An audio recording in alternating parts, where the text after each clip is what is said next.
ہندوستان میں ابن بطوطہ لکھتے ہیں کہ یہاں دریا کنارے ایک وقت ایسا بھی آیا کہ ہندو متاثر ہوئے تو کچھ مسلمان بھی متاثر ہو گئے. کہنے لگے دریا کے کنارے سال کی جو آخری تاریخ ہوتی ہے نا، آخری تاریخ سمجھ لیں 29 ذی الحج، سال کے آخر پہ نا شیطان آتا ہے، ایک بت خانہ اس میں شیطان آتا ہے اور شیطان آ کے اس بت خانے پہ قبضہ کرتا ہے. تو اگر وہاں ایک کواری لڑکی نہ بٹھائی جائے تو وہ سارے ملک پہ قبضہ کر لے گا اور سب کو مار ڈالے گا. لہذا ایک لڑکی کی بلی چڑھائی جائے گی، اس کو بٹھایا جائے گا بت خانے میں رات کو. کواری لڑکی ساری رات وہاں بیٹھے گی، صبح جب لینے جاتے تو لڑکی مری ہوتی. شیطان آیا ہے تو اس کو نہ یہ دینی ہے تو تب اس نے جان چھوڑ. یہ رسم تھی. میں اکثر کہتا ہوں ہمارے تو جو دروازے پہ بھیک لینے آتا ہے وہ بھی قسمت کا حال بتاتا ہے. جس کی اپنی قسمت خراب ہے کہ مانگتا پھر اپنی قسمت کا یہ حال ہے کہ در در کا بھکاری ہے، قسمت کی حال بتاتا ہے. اور کئی دفعہ سونا بھی ڈبل کر دیتے ہیں. وہ پتہ تب چلتا ہے جب سنگل بھی غائب ہو جاتا ہے. خدا کا خوف کرے، یہ قسمت کا حال بتائے گا جو روٹیاں مانگتا ہے. کچھ تو تھوڑا سا معیار زندگی بنائے. ہم مسلمان ہیں، ان کا بھی نظریہ بن گیا، مسلمان بھی اس نظریے کا شکار ہو گئے کہ جناب سال کے آخر میں ایک قبائلی لڑکی بٹھائیں گے ورنہ وہ سارے ہندوستان کو مار دے گا. ایک حافظ ابو البرکات رحمت اللہ علیہ نام کے بزرگ ہوتے تھے اور سلسلہ عالیہ چشتیہ کے شیخ بھی تھے. لیکن اللہ کی قدرت یہ تھی کہ ان کے چہرے پر داڑھی اور مونچھیں نہیں آئی. کچھ لوگوں کے نہیں نہ آتے بال، کیا کہتے ہیں ان کو؟ کھودے. وہ ہمارا ایک لفظ ہے، بولتے ہیں پنجابی میں. ان کے چہرے پہ داڑھی نہیں تھی. وہ بھی کبھی کبھی اس رستے گزرا کرتے تھے تو قریب ہی ایک بوڑھی اماں کا مکان تھا. تو اماں بڑی مہمان نواز تھی. اس نے دروازے پہ، اگر تھے بیوہ عورت تھی، ایک کی اس کی بیٹی تھی، دروازے پر اس نے مہمان خانہ بنایا ہوا تھا. آنے جانے والے کو کھانا کھلاتی، چائے پہ شوق تھا اس کا. اور حافظ صاحب دن کے وقت وہاں آئے. اماں بڑا رو رہی تھی، کھانا بھی نہ ملا، چائے بھی نہ ملی. تو کہنے لگے میں تو اس رستے اس لیے آیا تھا کہ یہاں ٹھہروں گا، مہمان نوازی یہاں اچھی ہوتی ہے، ہوٹل تو ہوتے نہیں تو مہمانوں کو مہمان خانوں میں ٹھہرنا پڑتا تھا. تو اماں کدھر ہے؟ تو کہا اماں بڑی پریشان ہے. حافظ جی نے کوشش کی، نیک آدمی تھے، کہ اماں سے ملاقات ہو جائے. حافظ جی کا کمال یہ تھا کہ حافظ اتنے پکے تھے کہ ایک جگہ بیٹھ کر قرآن پاک شروع کرتے تھے اور وہی سارا ختم بھی کر دیا کرتے تھے. اتنی پکی منزل کے حافظ تھے. تو حافظ ابو البرکات صاحب وہاں بیٹھے. وہ اماں کوئی بزرگ تھے حافظ صاحب، وہ اماں سے کسی طریقے ملاقات کی تو اماں ملتے ہی رونے لگی چیخیں مار کے. اماں کیا ہوا؟ کہنے لگی حافظ جی ایک کی بیٹی ہے، خاوند فوت ہو گیا تو میں نے نکاح نہیں کیا، ایک بیٹی کے نام ساری زندگی کر دی. یہاں نا اب بت خانے میں میری بیٹی کو بٹھایا جائے گا.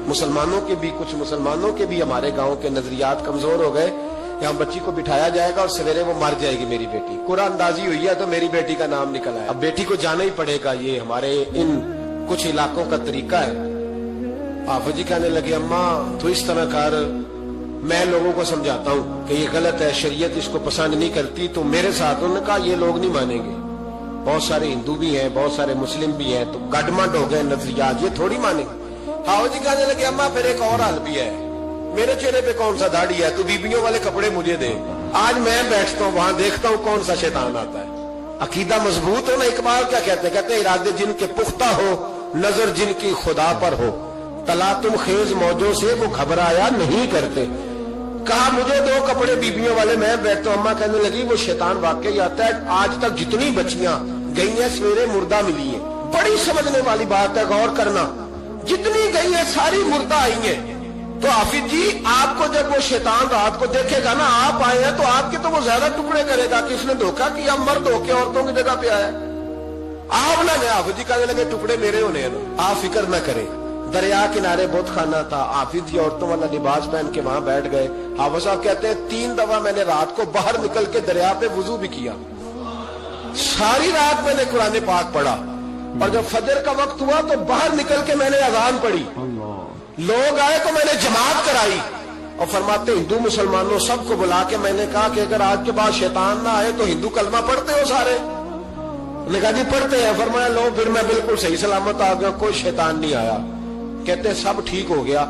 اب لوگ کہنے لگے اب جی بات تو آپ کی ٹھیک ہے پر وہ بی بی کیسے مر جاتی تھی؟ جس کو ہم رات کو بٹھاتے تھے سویرے مردہ ملتی تھی تو اس کو کون مارتا تھا اگر شیطان نہیں آتا؟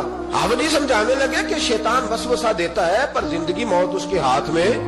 وسوسہ دیتا ہے، جتنی اس کو گنجائش ہے وہ کرتا ہے. کہا پھر وہ بی بی کیسے مرتی تھی؟ تو حافظ جی نے ایک بہت بڑی بات سمجھائی. کہنے لگے اصل بات یہ جس آدمی کو پتا ہو نا میں نے سویرے مر جانا ہے وہ ڈر سے مر جاتا ہے. اس کو پتا ہو نا کہ میں یہاں مرنے آیا ہوں تو وہ ڈر سے ہی. فرمانے لگے اس کا عقیدہ کمزور ہو جاتا تھا، وہ نفسیاتی طور پر سمجھتی تھی کہ میں نے مرنا ہی مرنا ہے.